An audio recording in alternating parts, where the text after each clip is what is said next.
정말 보고 싶은 영암의 성도님들, 그동안 안녕하셨습니까? 오늘은 더욱 새롭습니다. 추석을 하루 앞둔 명절 전날 여러 가지로 마음이 분주하실 텐데 오늘 수요기도의 말씀을 함께 나누는 자리에 있어 주셔서 참 감사드립니다. 우리 함께 있는 가족들과 인사를 한번 나누도록 하겠습니다. 마음 많은 풍성한 추석 명절 되세요. 그렇게 인사를 나누도록 하겠습니다. 우리 함께 찬양할 텐데요. 왕이신 나의 하나님, 3번을 반복해서 부르겠습니다. 반복해서 부르는 동안 내 인생의 왕은 정말 누구신가? 내 인생의 왕좌에는 누가 있는가? 생각하는 시간이 되기를 바랍니다. 함께 찬양하겠습니다.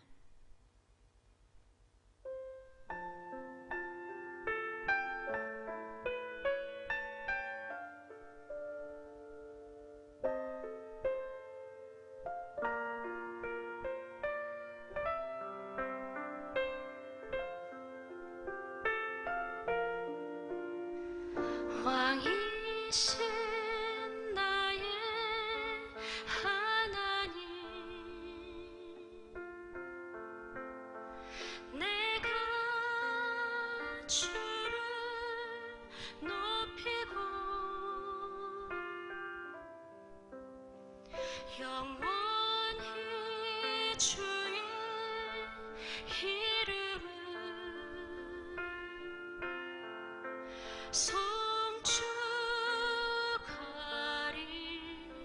송축하리이다. 왕이신 나의 하나님, 내가 주를 높이고 영원히 주의 이름을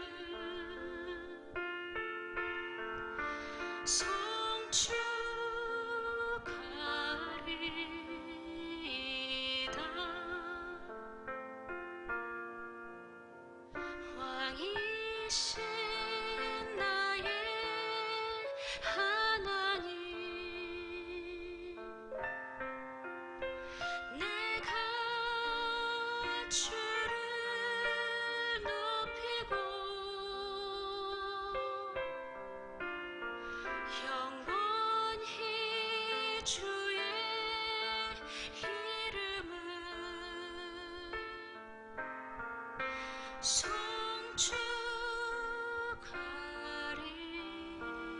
송축하리이다.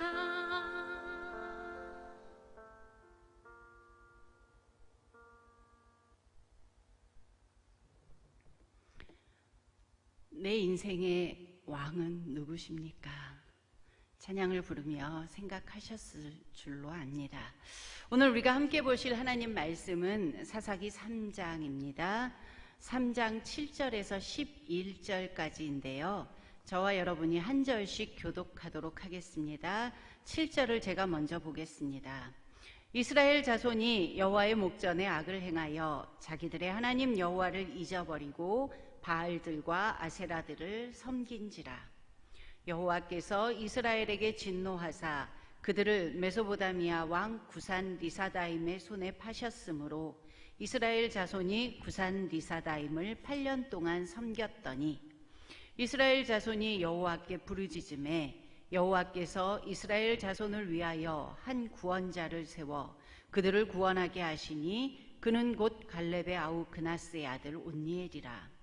여호와의 영이 그에게 임하셨으므로 그가 이스라엘의 사사가 되어 나가서 싸울 때에 여호와께서 메소보다미아 왕 구산 리사다임을 그의 손에 넘겨주심에 온니엘의 손이 구산 리사다임을 이기니라. 그 땅이 평온한 지 40년에 그나스의 아들 온니엘이 죽었더라. 아멘. 지난 시간에 저는 여러분과 여호수아의 말씀을 가지고 하나님의 신실하심이라는 주제를 살펴보았습니다. 여호수아서에서 이스라엘 백성들이 가나안 땅을 정복하고 분배할 수 있었던 것은 하나님께서 그 땅을 그들에게 주셨기 때문입니다. 창세기 아브라함에게 약속하신 그 땅의 실현을 위하여, 그 약속의 실현을 위하여 하나님은 신실하게 모세 오경을 거쳐 여호수아까지 온 것입니다. 우리 역시 광야길 같은 인생을 살고 있지요. 광야길 같은 인생을 사는 우리들에게도 하나님의 신실하심은 여전하셔서, 그래서 우리는 오늘도 가보지 않은 길을 그러한 인생의 두려움에서 벗어나 하나님의 신실하심을 바라보며 살아가고 있습니다. 그렇게 말씀을 나누었고요. 오늘은 사사기의 말씀을 가지고 하나님의 은혜라는 그러한 주제로 살펴보고자 합니다.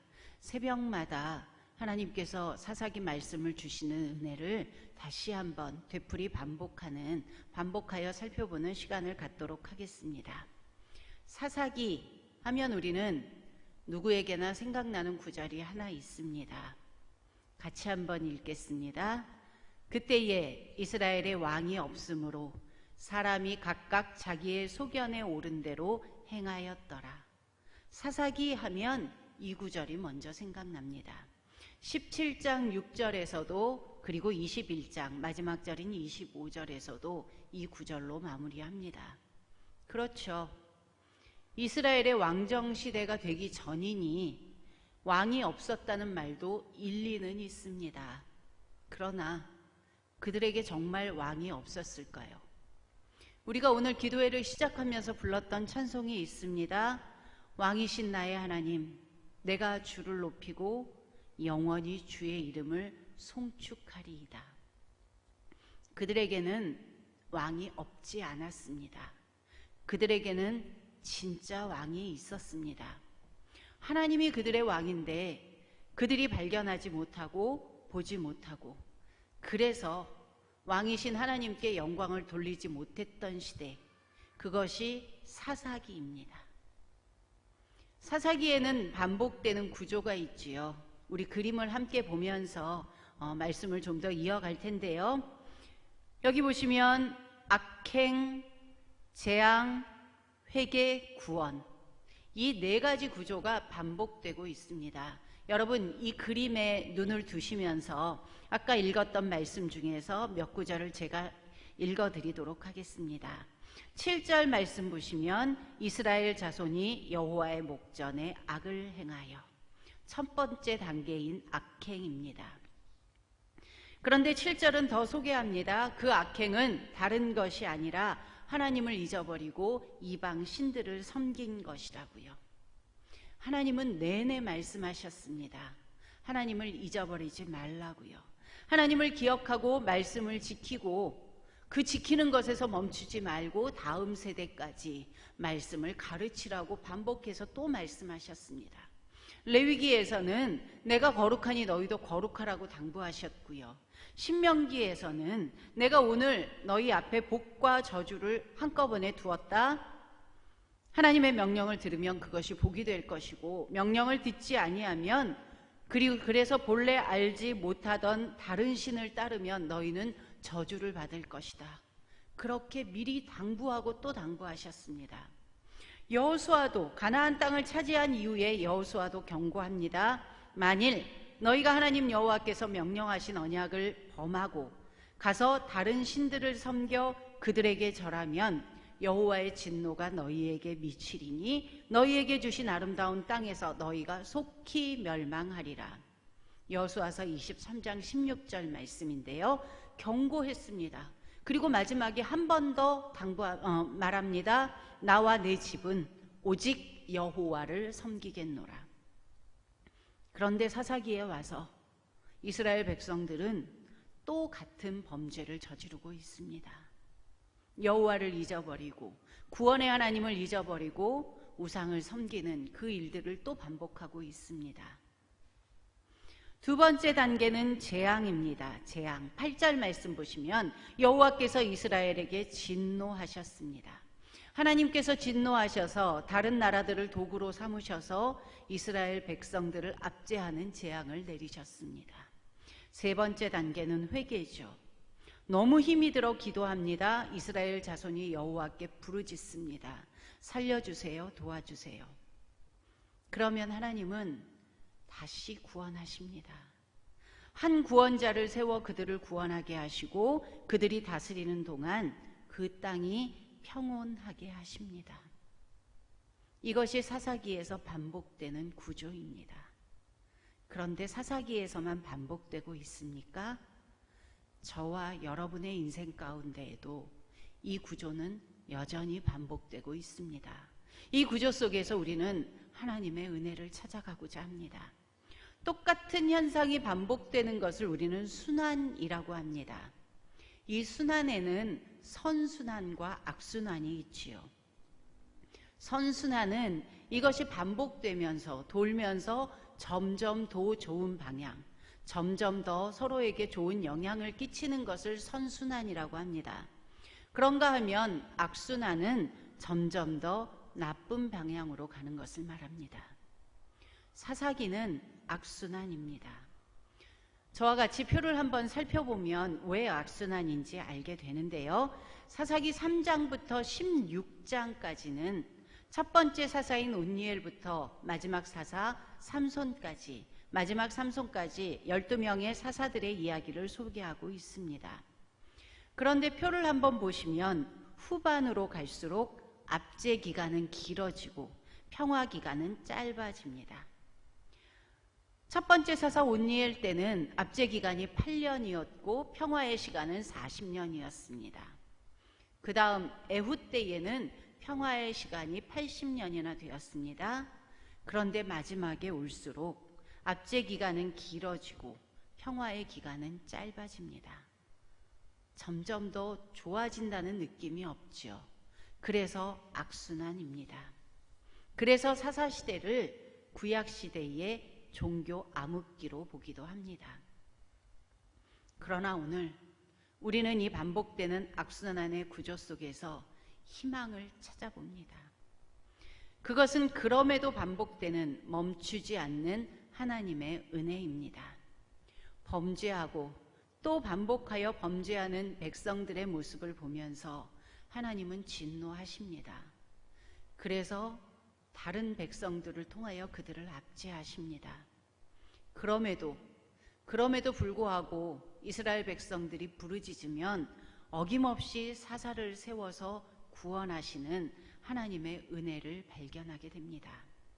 사사기를 보며 우리가 어디에 초점을 두는가에 따라 한없이 절망스럽고 혼란스러운 책일 수도 있고요. 그럼에도 불구하고 희망을 찾을 수 있는 그러한 책이기도 합니다. 사사시대와 같은 그 암흑의 시대에 룻과 같은 그러한 인물이 태어나기도 했습니다. 이스라엘 백성들은 참된 왕이신 하나님을 반복해서 배신하지만 하나님은 변함없는 신실하심으로 그들을 구원하십니다. 그런데 그럼에도 그들은 점점 더 나빠집니다. 그래서 사사기의 마지막 부분에 이르면 과연 하나님이 살아계신가? 살아계시다면 어떻게 저런 모습들이 나타나지? 사람이 어떻게 저렇게 악할 수 있지? 하는 의문이 들 정도로 이스라엘의 모습은 타락한 모습입니다. 그리고 결국 사사기의 마지막은 왕이 없으므로 각기 자기 소견에 오른 대로 행하였더라 라는 구절로 마침표를 찍습니다. 그러나 사사기 시대가 지난 후에도 하나님의 역사는 계속되었습니다. 그러나 마침표를 찍은 것 같지만 이후의 왕정 시대를 다시 시작하며 신약 시대를 거쳐서 오늘 우리가 사는 이 시대 속에서도 여전히 사람은 하나님을 배신하고 실망하게 합니다. 그러나 하나님은 여전히 우리에게 부어주시는 그 은혜를 멈추지 않습니다. 그 절정이 십자가 사건이며 오늘 우리 역시 그 십자가의 은혜로 오늘을 살아가고 있습니다. 다시 한번 하나님 앞에 고백하기를 원합니다. 왕이신 나의 하나님, 내가 그 왕을 보기를 원합니다. 내가 그 왕이 계심을 깨닫기를 원합니다. 그래서 내가 주님을 높이며 영원히 송축하며 살아가기를 원합니다. 이 반복되는 악순환의 구조 속에서 우리는 우리의 범죄를 멈추어야 합니다. 하나님을 잊어버리지 않고 나를 내 인생의 구비구비마다 구원하셨던 그 하나님을 기억하는 그 모습이 있어야 악순환의 고리는 끊어집니다. 혹여 우리가 잘못했다 손 치더라도 회개하고 정말 잘못했다고 깨닫고 왕이신 하나님을 다시 한번 발견하면 악순환의 고리는 끊어질 것입니다. 말씀을 정리하겠습니다. 그런데 우리가 왕이신 주님을 바라보지 못해 그리고 깨닫지 못해 사사기의 악순환은 지금도 반복되고 있습니다. 하지만 역시 우리 하나님의 은혜도 지금까지 반복되고 있습니다. 우리는 사사기를 읽어가며 하나님의 진노 속에 담긴 하나님의 본심을 발견해야 합니다. 행간을 잘 읽어야 합니다. 이제는 제발 돌아오라고 간절하게 외치는 하나님의 본심을 읽어야 합니다. 잘못된 길에서 이제는 돌아오라. 수고하고 무거운 짐진 자들아 다 내게로 와서 내 안에서 평안을 누리라고 외치는 하나님의 외침을 들어야 합니다. 그리고 오늘의 현실에 낙심하지 말아야 합니다. 올해의 추석은 참 속상하다면 속상하고 슬프다면 슬픈 명절입니다. 가고 싶은 고향도 마음껏 못 가고요. 연로하신 부모님을 이제 몇 년이나 더 찾아뵐 수 있을까? 그런데 고향도 마음대로 가지 못합니다. 이러한 코로나 시대를 살고 있기는 하지만 그럼에도 불구하고 오늘 우리는 여전히 반복되는 하나님의 은혜를 발견하고 감사하며 오늘을 살아가고자 합니다. 오늘 우리가 놓지 않는 그 희망이 우리를 숨쉬게 합니다. 이번 추석 여러분들이 만나는 가족들에게 이 희망을 전달할 수 있는 그러한 복된 시간이 되기를 바랍니다. 여러분 다시 만날 때까지 건강하시기 바랍니다. 오늘 기도 제목을 함께 같이 읽고 기도함으로 오늘의 말씀을 끝내도록 하겠습니다. 우리 같이 한번 기도 제목을 1번부터 3번까지 크게 읽도록 하겠습니다. 여느 때와는 다른 추석 연휴를 보내겠지만 그럼에도 하나님의 은혜를 나누는 명절이 되게 하시고 힘든 상황 속에서도 서로를 위로하고 격려하는 가정이 되게 하소서. 코로나19 확진자가 줄어들게 하시니 감사합니다. 추석 연휴 기간 동안도 확진자가 더 늘어나지 않고 줄어들 수 있도록 지켜주소서. 교회가 그럼에도 언제나 우리에게 부어주시는 하나님의 은혜를 세상에 전함으로 교회가 세상의 희망이 되게 하소서. 이러한 제목으로 기도하시고 여러분들 개인 기도 제목으로 기도하시고 수요 기도회를 마치도록 하겠습니다. 고맙습니다.